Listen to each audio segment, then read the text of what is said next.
Ineos seems to be cooking, so I think it's better not to have the hopes very high, like and we start saying things like we're going to win the league The because league, yeah. I think winning the league takes a process. Yeah. So I'd say I think no one is getting a still winning the Champions league League until place, Pep leaves. getting a Champions League place would be good enough, Mm. or finishing between first and second would be good enough for me. What's going on, people? Tony here with the one and only My Tiger. guy. Tiger is back on the channel. It's been a while, man. Where have you been, man? Man, you know, hustling up country, man. You know what's Hustling. up. You've come with the paper now. We're Oh, trying, you're part we're of trying. the Ineos consortium, you're signing players left, right, and center. You've even signed Shaban from Uganda, man. I think he might do a better job than Ojlan. I'm not even recognizing my club anymore, man. Because they're moving mad in the market. Moving mad. Anyways, we're going to do some money talk today.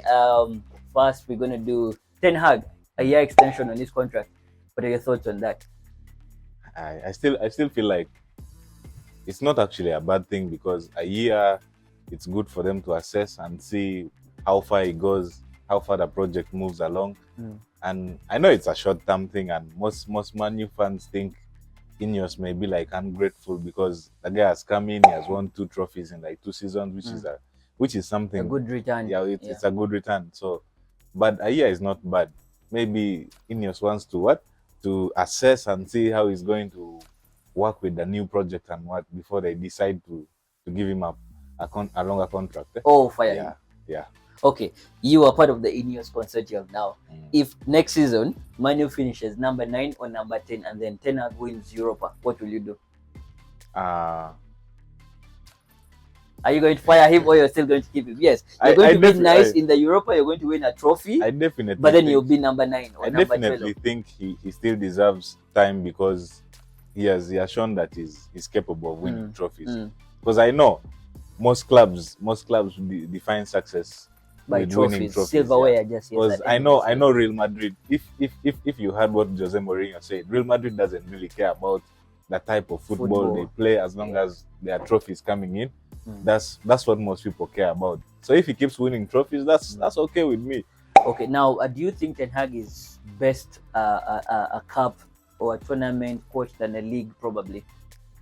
I can't say he's more of a tournament coach because knockout football. Because basically, let me say, last season Ten Hag didn't have all his players with him throughout the season because Man U had, I think, the most injuries in the Premier League last season. If you are a coach also, it would, I think, affect the way you play. It does. So, but I think that injuries thing we should also override and move on from it as well, because there were some teams also that had injuries at some point. But you have to be pragmatic to some extent. But if you can see, you can even see it in the way Ineos is acting right now. They're literally restructuring the medical team because you can't have so many injuries like that in a season and expect. Wait. Do you remember the time you complained about injuries and he said Arsenal doesn't have injured players? Like when the season ended, they got the Arsenal guy by the one who is in charge. Like because so when he came this season, it became so worse that season that just ended. So I don't know whether they're going to fire him or not. Anyway, so back to Ten Hag. So you would still keep him if he's number 9 and he wins Europa? I'd still keep him because I feel like giving him more time is better than changing coaches after every 2-3 years, because that is also very expensive. Okay, so if it happened and Ineos or the whole Man U board has decided to sack him, which coach would you think would come in? Right now, I'm not seeing any coach in the market that is really good, because you can see how many teams are struggling to get good coaches in. Unless you're going to go to some team and poach a coach. But I would say Ruben Amorim. Amorim, he's a very good coach. I think he's. I don't know if people are also seeing it, but Amorim and Alonso are developing new tactics to football. They don't have something similar to all the Pep students or graduates.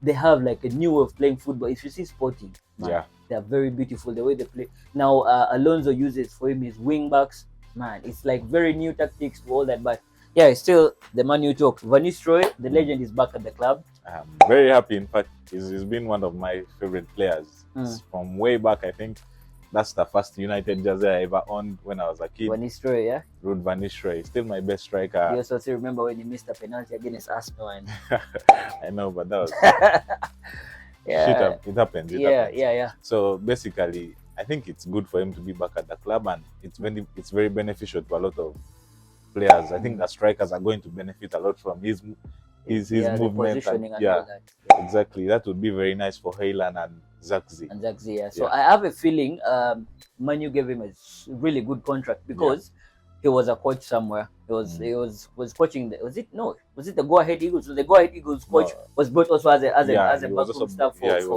for Manu as well. Exactly. You guys also got Dan Ashworth from Newcastle as well. Is he going to be spearheading the transfers or? He's I think in charge. He's more of like I think he connects the board and then the management, the coach and the all lower that. management. Oh, which is good because I think Newcastle was actually trying to make it a long haggle process. They wanted I think 20 million for him to release him from to release him from the contract. And wait, so Manu paid still for that guy? No, Manu paid, but they paid way less than what Newcastle wanted because Newcastle poached him from Brighton for like I think around 2 million, and they wanted 20 million, which did not make a lot of sense. Business, bro.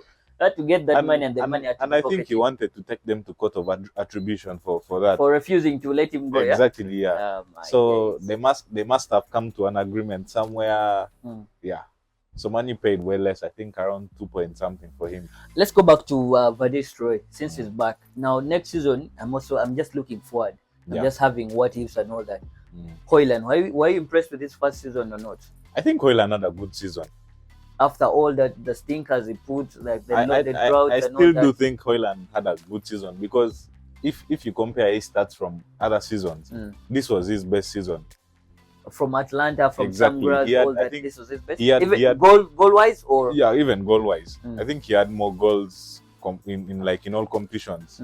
He had more goals than he had in his past career.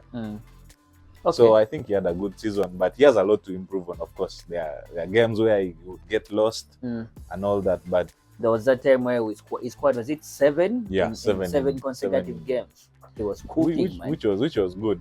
So do you think But Haaland I think was even United's top scorer in Champions League. That one is true. Which was a good run. So like Van Nistelrooy is coming, is it going to improve his positioning and all that? I definitely think it's going to improve a lot. My what if was coming, like what if he doesn't improve after next season? Even with Van Nistelrooy, a striker, a legend of the club coming, I'm not going to base on the what ifs, but I think Van Nistelrooy being at the club is going to improve Haaland a lot, and besides, he was starting to show signs of signs of improvement, which is very good. Okay, did you watch a few clips of his from Atlanta? Yeah, I did. Before he came to Man U. Yeah, did you see that he was better off with another striker? He was better off like in a striker, like 2 strikers, whereby he could be the main guy, then he could have another striker, and he was good with the movements and all that. I think Haaland would do better with another striker who is more of a link-up striker, because I was seeing a lot of his highlights from Atlanta where he would always be in the box to like score those scrappy goals where maybe someone puts a cross in the box and blocked, and then he's just there to do a tap in or finish it. Where he's like maybe at the far post or something, he puts it in. Yeah. And I don't think he was getting a lot of those chances in the first season. Yeah. So him having another striker who he links up with would be nice. Martial could have done that, but he spent most of his season last season. He was injured. Yeah. Yeah. That's the perfect segue. Now let's go to Joshua Zirkzee. Is this going to be the perfect second striker to pair Haaland in this coming season? Definitely, because his link-up play is mad. If you know those combined videos of on YouTube, those things. They sometimes mislead, but sometimes they are true. Yeah. Zirkzee, I actually like him because earlier on Arsenal was linked with him as well. Also, I think other teams around. So Bologna definitely had a very good season. Out of nowhere, they qualified to the Champions League. Their coach has been so good and he has joined Juventus. But the clips I've seen of Joshua Zirkzee, he's a very good link-up player. He's a very good hold-up player as well. His movement is mad. I think he's 6 foot. Yeah, 6'4", and he's strong, he's and quite he's pacey. Yeah, he's quite tall, and also he dribbles. He's very good. His step ons are Exactly. very good. So I was saying he's Jesus Pro Max, but he's a bit a bigger one, but with more sense, I think. He And looks he can like do that much dynamic better. type of striker Yeah. who is more of a link up. Mm. He's not like, of course he's not going to be a box predator or something, but Mm. he's going to pick balls from maybe the center and he will Yeah, drive and he forward drives. and he will I think link up that's. I here and think there Hoyland would benefit so much a if they're lot. paired together.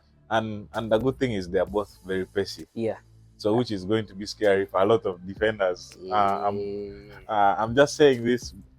You guys can come and have me when the season starts, but Because you guys be I like, have a feeling. this season you're going to win the Premier League. This Yeah. season you're going to win the Premier But League. and that's the thing with Man U, it always gives you hope for the season starts. But For us as this Arsenal time, fans, this we no time, longer have hope until like the end. Then you see like, oh, they have a trophy. We clap. but If you this be time, like, hope, nah. this time I do believe that with that attack will be good of, because Man, still on the incomings for Man U, the possible ones. Matthias De Ligt, 24 currently, and Yeah. 50 million is a good deal for him it's in today's market. it still feels weird that he's still 24, because if you see how long he has been in the game, you think like he will be like 27, 28 Yeah, or 28 something, would be like. but he's still a young player. And I know a lot of people are going to be like, Delete is full Injuries, of holes, Delete is full yes. of injuries and what. Yeah. But I think he's still a good player. I think he brings a lot to a team. So, because if you see, And a at that guy- age, he already you has can't- very you can't- vast experience by the exactly, Yeah. you can't tell me a player who was captaining Ajax at 19 is going to be bad at 24. Mm. He still has a lot of time to reach his peak. I have a feeling it's going to be like a fresh start for him. Exactly. And him with having worked with Ten Hag before, it might give Mm. something an advantage. And like And- Fabrizio has said, he has said yes to United already. Has given them a Exactly. green light. He's not negotiating with any other team. So I think he thinks it's a very good move for him. Yeah, it is because basically Delete has not had a stable environment. Mm. I have a feeling when he signed for Bayern, he wasn't getting as much minutes as he would like. Yeah, because I think did they sign Upamecano after signing him? No, And then Upamecano was came already before, there, and I think There was they even signed, Nicolas they Sule, signed who else? Hernandez. They have Pavard. All those guys could play They there. also had Kim Min-jae. Kim Min-jae, yes, they Yeah, signed him so- as well. So basically, So I think the competition for places was a it little was bit. very hard. So him coming to United would be very, very beneficial, because I think his pairing with Martinez would be a good one. Lenny Yoro, 50 million accepted by his club, but the player is waiting on Madrid. Do you think it's going to be, if he changes his mind and he joins United? I think And- it's going to be a good signing. I've also seen the YouTube compilations of him. YouTube. Basically, what I've seen what I've seen has already convinced me that he's Right, a very good player. defender. Mm. But you know the Madrid tax, man. When Madrid comes, You cannot do anything. it's very hard. Because But it was the same thing with Kamavinga. Yeah. Man U wanted him, I think. Was it Chelsea even as well by I think then? even Chouameni, PSG, the yes. same thing happened. But then Madrid came and told him, we want you. The guy had to run his contract down, and then he went. Yeah. Was it on a free? Also, but actually, Euro has 1 year left, so Exactly. the same But thing I think might giving happen. me hope is, I think some fake account on Twitter tweeted and was like, here, I don't want Man U, and the guy's official account came in and denied that. Denied that Yeah, this is denied not it. me. That means there's a And- possibility that yeah. you can easily. And move. then basically, you can't tell me that a player has already told a team that he doesn't want to go, Yeah. and a team would go again and bid for Ahead, him. yes. It would not make sense. Because And- I was also having an argument with one. Shout out to one. Yeah. He said they already gotten a very bad defender. This guy is too good. I was like, bro, calm down. The club has accepted. It was like business wise, Tony. If it was Yeah. you, if I gave you 50 million and someone gives you 30, which one would you take? I told him honestly, But- I'll take 50. But also Yeah. the player has like a very big say in it, because you may pay that man and he's Yeah, decided a not to player, go. of course, has a lot to say when it's him signing for a team. Yeah. But basically, Lenny Yoro being like a little player from Way back when from he the was young, grassroots, yeah. so it would make sense for him to make some make money money for for his them, parent yeah. club before he leaves, because a club has given you a lot. Because he might end up leaving for free. Exactly. actually. So I think even the president was trying to convince To him push to, him to to say the- yes to the Man U offer, because it would mean a lot to Lille. Mm. So, but anyway, it depends on the player.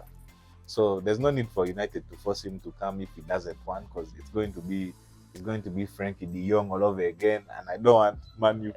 To Me force as a a player Man U to fan, come I in, wouldn't want to go through those feelings again when we're yeah. happy, we're Yeah, like expecting the gotten guy a to player, sign but up. he did not. Yeah. Yeah, so basically those are the incomings for Manchester United. And- Outgoings, And I think Martial finally. There's also I think there's also the Braithwaite bill. Brentford. I think they rejected the second bid Yeah, they so rejected far. the second bill, But I think it would be a very good signing. Yeah, Man because I don't think pairing the lead and Lisandro would be a perfect partnership. Yeah. But both of them have bad injury records, Of so course. you would need a Brentwood and you would need an extra Yeah, defender. so that would be, I think, the best summer Man U has had in a long time, You because get 2 defenders, fixed issues, get a that striker. would mean that would mean Man U would get 4 defenders.